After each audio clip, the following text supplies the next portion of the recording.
আমরা ঢকরতলিতে ঘুরতেছি, ভালো লাগতেছে, বিভিন্ন মানুষ ঘুরতে আসে।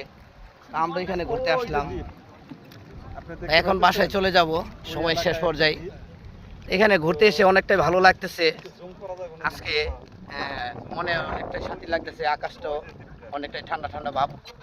তাই আমরা এখানে ঘুরতে আসলাম। আর এখানে ঘুরতে আসলে আসলে একা আসলে আপনি কখনোই মজা করতে পারবেন না। আপনার বন্ধু বান্ধব নিয়ে যদি আসেন তাহলে অবশ্যই এখানে মজা করতে পারবেন। অবশ্যই ঘোরার মতো মন মানসিকতা যাদের থাকে তারা অবশ্যই ঘুরে। আর আমরা এখানে ঘুরতে চলে আসছি। তো পানির উপরে ঘোরাটা একটা রিস্ক, অনেকটাই রিস্ক। তো সাঁতার যারা জানেন না তাদের জন্যই কষ্ট।